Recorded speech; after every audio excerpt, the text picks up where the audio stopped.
stands out of this North Carolina offense? Both of those guys, those guys are good. You got those two, Switzer, a bunch of good players, Quinshot outside. They got a bunch of good players on the offense. As a unit as a whole, what do they do that makes them so tough to defend? I think that fast-paced offense, they know what they're doing.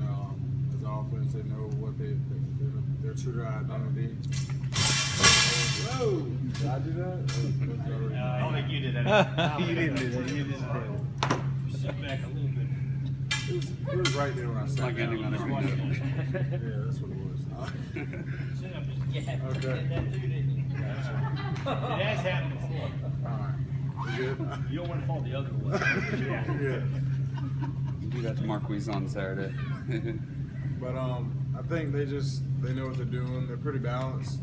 Everybody thinks of them as an air raid team. They're pretty balanced. They run the ball pretty well.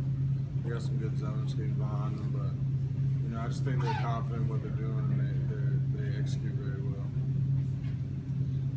Does it help going against your offense every day in practice? Oh yeah, definitely. It's kind of similar.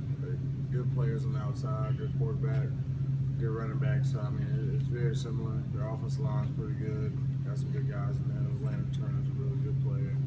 So it's really similar going against them and going against our offense. The fact that you're a North Carolina guy, you're going to be playing for the ACC championship in Charlotte against North Carolina, is that just kind of the perfect culmination for you personally? And will this be the most special game that you played in for you personally? Anytime I get to play against UNC, it's a special game. That was my dad's favorite team, so I always get to play against them and just get to play hard, and it's fun because I know a lot of guys on that team, so there's a big recruiting in state, but it'll be good going against them this Saturday. And I know you grew up a Duke basketball fan, so probably have a lot of Duke fans on your side pulling for you as well. Yeah, obviously. I didn't really like them in football, UNC, so just being a Duke basketball fan just makes that anger towards them grow a little bit more. What has Shaq meant to this defense, both from a production standpoint and just his personality, what he brings? From a production standpoint, it's a lot. He produces a lot, makes a lot of plays for us. Great player to have on your side of the ball, definitely. And from a personal standpoint, he keeps us kind of relaxed. He makes sure things aren't too tense all the time. He's always joking, making jokes and stuff. So things are very relaxed when you're around Shaq. They're intense when they need to be, but for the most part, they're pretty relaxed. And we can count on him to do his job just like he can count on us to do our job. How does it fire you guys up when he gets a tackle for a loss? That's been his specialty this year. We're excited every time every player gets a tackle for a loss, and so anytime we can do that, that's what we pride ourselves on as a defense. He takes great pride in that. So we're all over. We're amped up every time somebody makes a big play. Last weekend especially, seeing him and BJ make those plays they made, especially being from South Carolina, growing up in this rivalry, it was good for those two. It was great being a teammate watching those two accomplish those things out there on the field. How do you feel about the way this defense has played the past few weeks? Have you played up to expectations? We don't worry about other people's expectations too much. We think we've played to our expectations. A few big plays here and there, but I think we definitely can get better. We can always get better. And as far as the defense standpoint, we think that we're playing pretty good. And of course, we want to correct some of the mistakes, but we're always confident in ourselves, so we think we'll play. Going up against an offense like that, which UNC has, what are the biggest things this defense needs to do to ensure that you don't give up those big plays? Execute. That's a game plan week in and week out. We got to execute every week. If we don't execute, we're going to give up that big play. Just be smart. I know the coach is going to put a great game plan together. They do every week, but there's no perfect calls.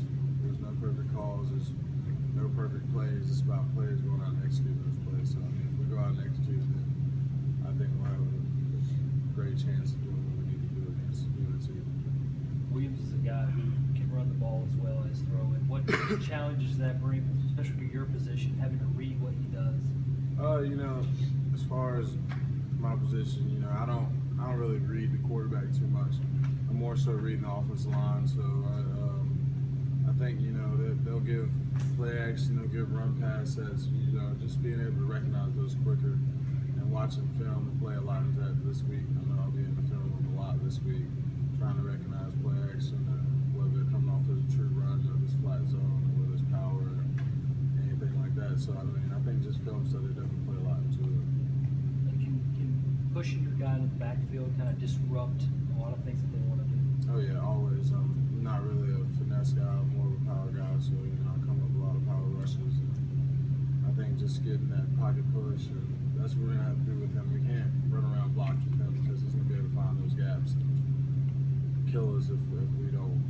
There's gonna be a lot of power rushing out there this week, and so I think if we can just push that pocket up in his face and let it collapse on him, not let him get outside or not let him see those little gaps on the inside, then we'll be fine. Seems like this defense has always been able to get a big stop when the team has needed it to. You've only been behind for a few minutes all season long, but you've given up a lot of big plays when you've had a 2 or 3 score lead. Is it hard to find the same intensity when you've got a comfortable lead? I don't think so. I think it's just we kind of take our mind off a little bit. It's not that we're not intense about it. We don't execute as well. Maybe it's we don't feel as comfortable in something that we've called or something. I can't really tell based on that because I feel like every time we go out there it's pretty intense. But you know, it's something. We'll get it figured out. You know, we gotta keep working. Like I said, there's no perfect plays, no perfect calls, so we just gotta keep working to get it figured out. Dad was talking about how tough it's been, you know, this team having to play 10 weeks in a row. Has it been an advantage to you at all that you don't have as many games on your body this year? I think so. You know, not as beat up as some of the guys are. And, you know, I think it helps. But you know, our guys do a great job of taking care of the body